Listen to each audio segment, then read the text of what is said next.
Chapter 23, Growing Crazy. I woke to hushed voices in the dark. Where was I? Who was there? Was I in danger? My heart pounded, and then I remembered I was with the Woolwitches, my aunts, my mother's sisters. They had just told me how she died and why I was the way I was. They had told me my name, Rumple. My aunt's whispers carried from the opposite corner of the room. I couldn't see them, but I strained to hear their voices. "He's not telling us something," whispered Hadel. "What would you have him tell us? Anna died when he was just a baby. He knew nothing of her troubles. Anna died, but that doesn't mean her troubles died with her. If she was in a rumple—" "Oh, stop! She was not trapped in a rumple." "You don't understand," said Hadel. "If she was in a rumple when the boy was born, the magic would have died with her. It would affect her child, too." "You think the boy is in a rumple, too?" Bathilda asked. "Oh, don't be ridiculous," hissed Ida. "He probably has a gift just as Anna did. We could teach him our work, only this time—" "No," said Hadel in a harsh whisper. "That would only bring trouble for all of us. And besides, who knows what he's running from?" Silence passed for a minute, and then Ida spoke. "Do you think he came to us for help?" Hadel spoke gravely. "A rumple is deep magic. If it has been the boy's state since birth, it would be all the stronger. The knowledge must have tortured Anna," said Bathilda. "Oh, how she must have suffered." "She deserved it," said Hadel. "Shame, Hadel," snapped Ida. "No one deserves such suffering. No one." "Perhaps we should question him," said Bathilda. "He would tell us if he wanted us to know," said Ida. "Let him be." "Don't we have a right to know? If he's running from something, it will catch up to him. You can't hide from a rumple." "But he's so small and young," said Ida. "We must be able to help him." "We couldn't help Anna," said Bathilda. There was nothing for us to do." "Who knows what the boy will do to us," said Hadel. They all fell silent then and didn't speak any more.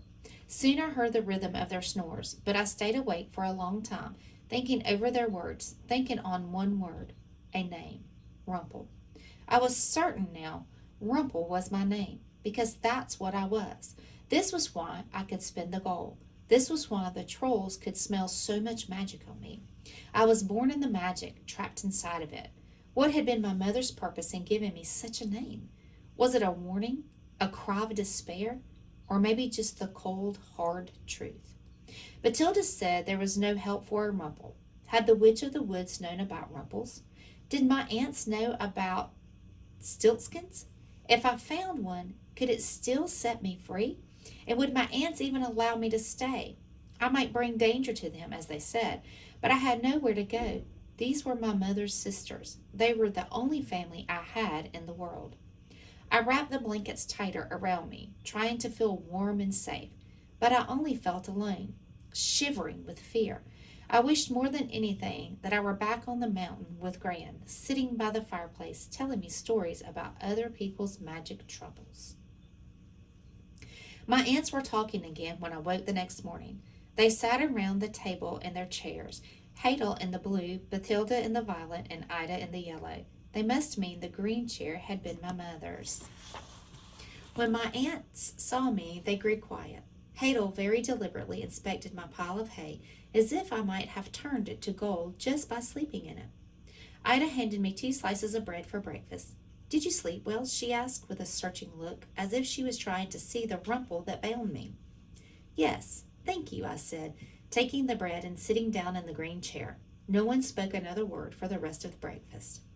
My aunts busied themselves with their work baking bread, combing wool, and sweeping the dirt out the door. When I offered to help with the chores, Ida warmed considerably, and she was delighted when I said I could milk a goat. She handed me a bucket. "Eloise is grazing in the back." "Eloise?" "The goat, of course. Her name is Eloise." I never heard of an animal with a name. Calling our goat milk and our donkey nothing was strange enough, but giving an animal a name would give a human was unheard of. "Haven't you?" asked Ida. "How silly. How can we expect them to give us any respect or work if we don't give them a proper name? Common sense."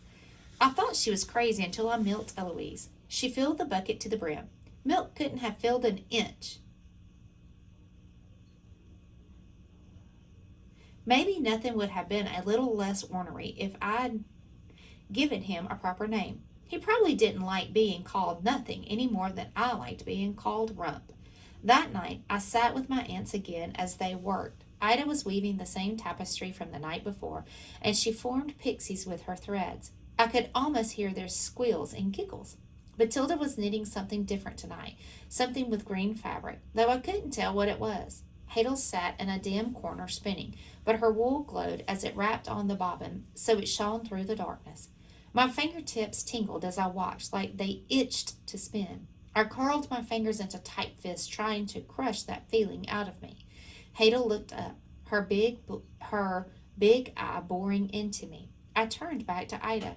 Can you tell me more about how it works? I asked Ida. Ida smiled, full of delight, like she'd been waiting her whole life to show someone and explain what she could do. Think of drawing water from a well. You pull the magic inside of you as one might pull the water up from the well, slow and steady. You try to measure what you can do on your own, and then you imagine what you would like the magic to improve. Then you pour the magic from your fingers right into the threads. Not too much, though, just a little spark. Her hands moved quickly over the loom, pulling threads in and out, the colors swirling and shimmering. Where do you pull the magic from? Everywhere, she laughed. Magic is everywhere. In the air, in the ground, in fire, and water, and the stars, and clouds, and the sun. The sun is bursting with magic. You pull it in from all around you. How? Like you pull air into your lungs. What if you pull too much in? Well, Ida hesitated. You push it back. You can feel when it starts to overwhelm you. But how do you push it back? She looked confused. I could tell she was trying to explain something she had always known how to do, but didn't know exactly how she did it, like seeing or smelling or wiggling your fingers. You just push it back. And what happens if you don't push it back? What if you let it overwhelm you? Then you get into trouble, said Hadel in a gruff voice, like your mother.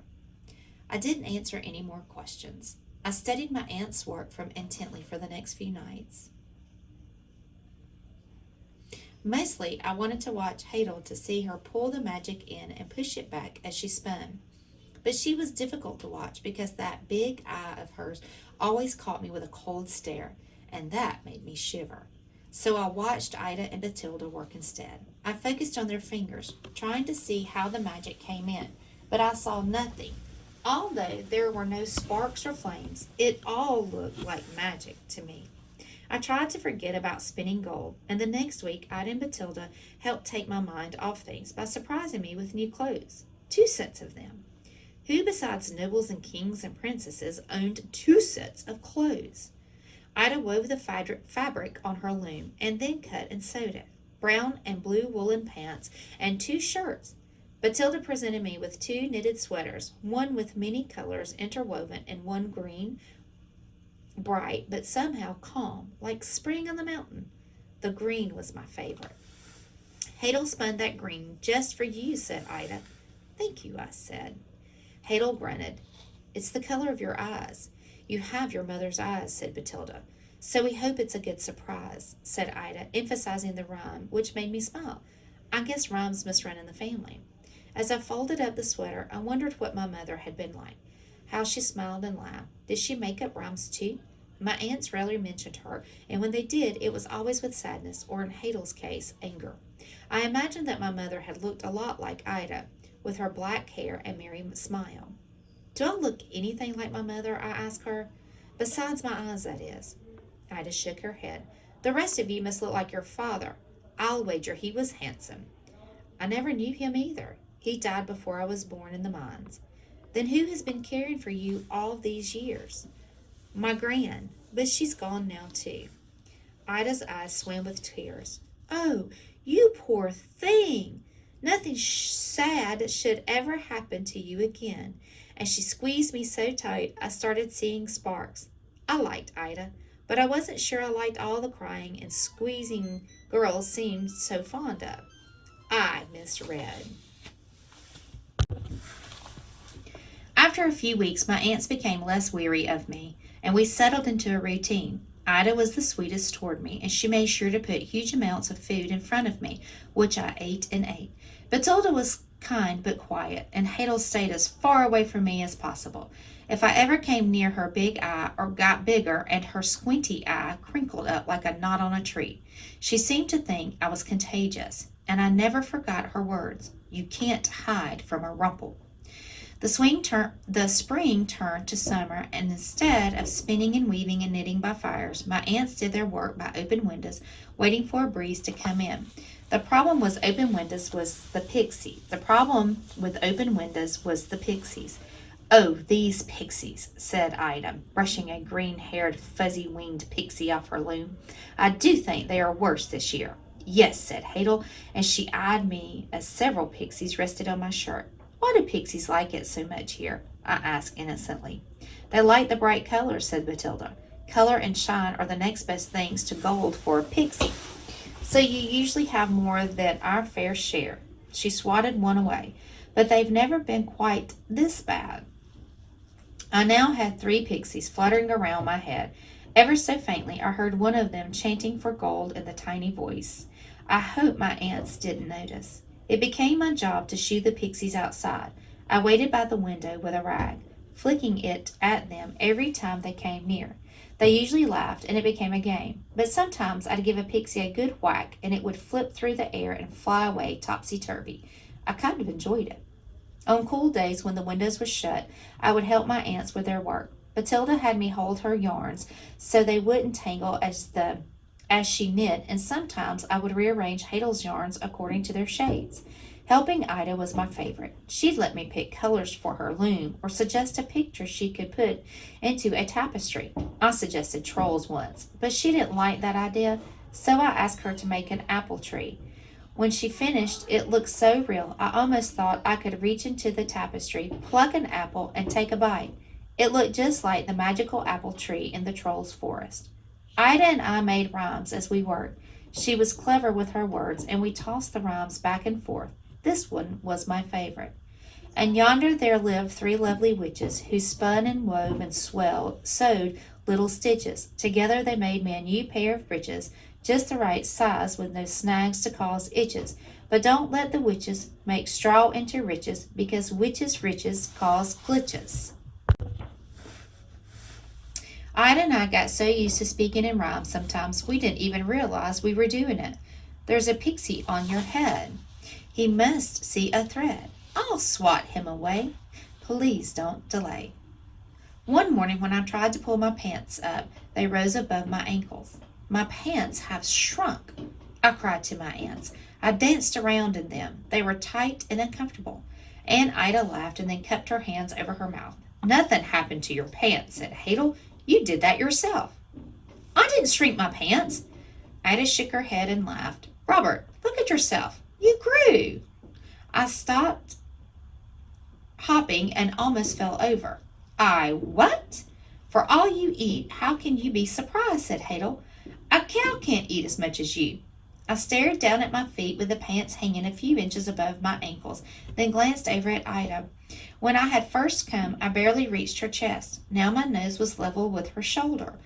"But I don't grow," I said in disbelief. "You do now," laughed Ida. "Eat your oatmeal before it gets cold." I was excited and confused. I had grown. Was it because I knew the rest of my name? That must be it. I was so happy at the thought, I almost forgot about everything else. The spinning, the gold, the rumple, and Opal's promise to me. Somehow the growth made me think other things had changed me. Maybe I wasn't as trapped anymore. That morning I ate 2 bowls of oatmeal, filling my belly to bursting.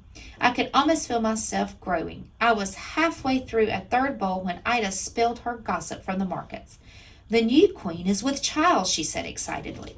I choked on my oatmeal, coughed, and spit it out.